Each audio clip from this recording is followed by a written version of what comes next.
CNN political editor Paul Steinhauser is going to join us here live from Mount St. Joseph, Ohio. Also live from Washington, Democratic strategist Penny Lee and Republican strategist Matt Mackowiak. Thanks for being with us, everyone.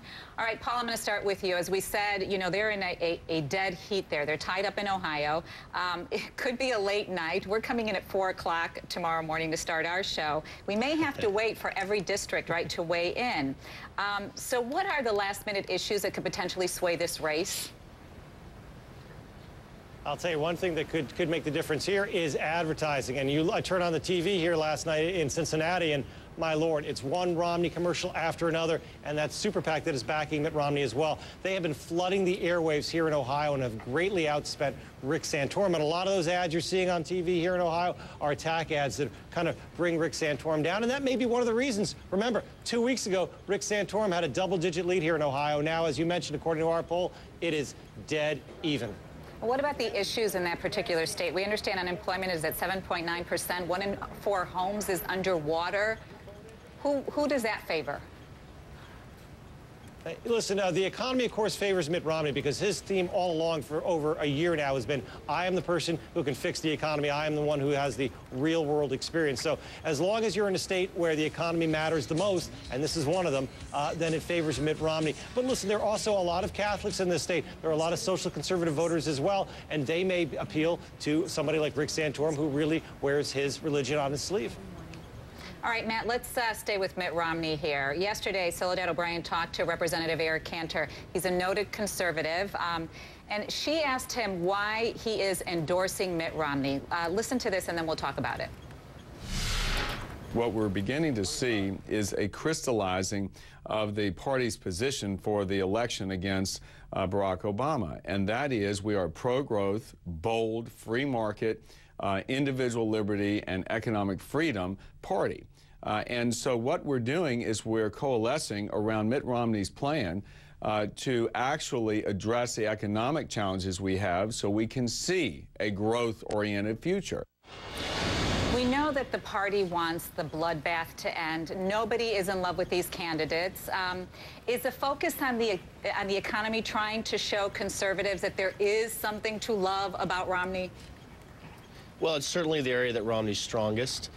You saw him, I think, yesterday in Ohio roll out his new slogan, his new campaign motto of more jobs, less debt, and smaller government. You are seeing both Romney and Santorum focus on the white working class. I think 2/3 of the vote in Ohio is folks that make between $30,000 and $100,000 a year. So I do think you're starting to see the Republican Party establishment and even some conservatives line up behind Romney. And that process is really going to speed up if he does win Ohio and if he does have a good Super Tuesday. You know, what's different in the 2012 race is that these super PACs are allowing some of these candidates to continue running because they're providing air cover for them when their finances may not be as strong as they would like. So Santorum really needs to win Ohio tomorrow. Tonight, and he may also be in a position to win Oklahoma and potentially Tennessee. Gingrich wants Santorum to not perform well so that he can become the anti-Romney candidate. So everyone has something they're trying to get out of Super Tuesday, but I think the most likely scenario is that Romney performs well enough that you start to see the party coalesce behind him. Does Gingrich really stand a chance here? No, I don't envision a scenario where Gingrich stands a chance. I think he'll win Georgia, his home state, by a large margin, which will give him a reason to say he can stay in the race. But I don't see a path to nomination for Gingrich today. Now, that being said, if Santorum does not perform well on Super Tuesday, and if he does not have a path going forward, Gingrich could be the final anti-Romney candidate. But again, at this point, Romney does have a delegate lead. I think he'll win the most delegates tonight on Super Tuesday, and he'll be in the strongest position going forward. All right, Penny, there's something I want you to weigh in on here. It's an op-ed in the Washington Post from Mark A. Thiessen, a former speechwriter for George W. Bush. So let's put it up here. If Romney secures a nomination, he will be far from the perfect standard bearer. But to paraphrase Don Rumsfeld, you go to war with the candidates you've got. Conservatives are never going to love Mitt Romney, and we don't have to. But we can form an alliance of convenience with him. He goes on to say that Romney can defeat your candidate, President Obama, and that really that is a priority, right? President Obama is bringing out the big gun here. Former President Clinton is joining him on the campaign trail. Is this because President Obama is concerned about Mitt Romney being the final standing one?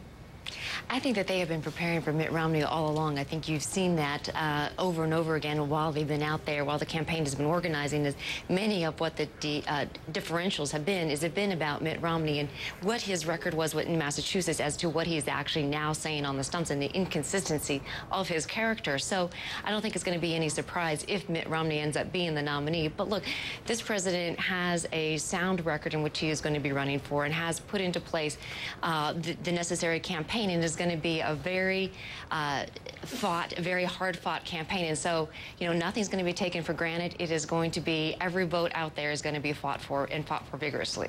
All right, Paul, Matt, Penny, thank you for joining us. We'll see you again in the 6 o'clock hour.